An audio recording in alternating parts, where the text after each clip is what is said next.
Hello! Ang topic naman natin ngayon ay adding and subtracting rational expressions. So, start tayo with the rational expressions na magkapareho ang denominator. So, all we have to do is add the numerators and copy the common denominator. So, we'll have x plus 1 over x squared minus 1. Kaya lang, si x squared minus 1, pwede pa nating i-factor. So, ano nga ba yung factors ng x squared minus 1? First term is x. Second term is positive 1 and negative 1. Bakit? Kasi yung factors in negative 1 na kapag in-add mo ay 0 ay 1 and negative 1. So, here we can cancel x plus 1. Ang matitira will be 1 over x minus 1, which is our final answer. So, let's have another problem. Number 2, let's have negative 2 over x squared minus 2x minus 3 plus 3 over x squared minus 9. So, dito hindi pareho yung denominator.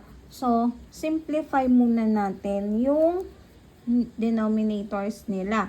We have factors ni x squared minus 2x minus 3.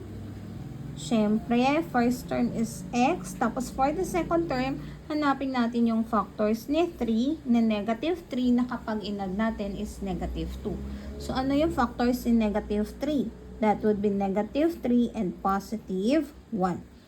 Pag minultiply mo, you'll get negative 3.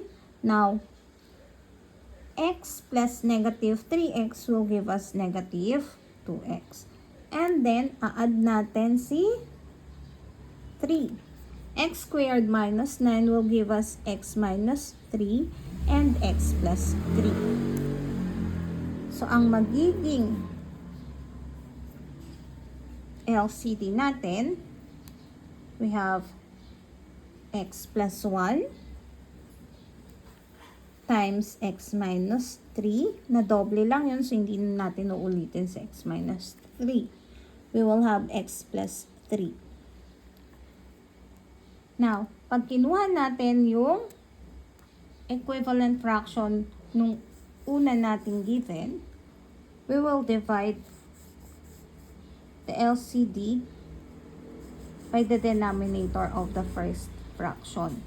So, x plus 1 and x minus 3 will be cancelled. Matitira si x plus 3. I-multiply natin yon dun sa numerator na 2.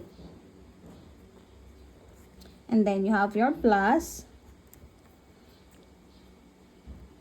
Di-divide na naman natin yung LCD doon sa denominator nung 3. Which is x minus 3 and x plus 3. So, cancel sila. Matitira si x plus 1. Yun ang multiply natin kay 3. And then, simplify natin. Distribute natin. So, 2 times x is 2x. 2 times 3 is 6. Plus, 3 times x is 3x. 3 times 1 is 3. Then, copyahin lang si denominator. X plus 1 times x minus 3 times x plus 3. Simplify. Combine natin yung similar terms. 2x plus 3x is 5x. 6 plus 3 is 9.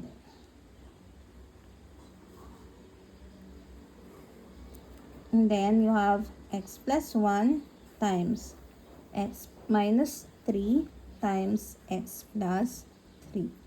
This will be our final answer.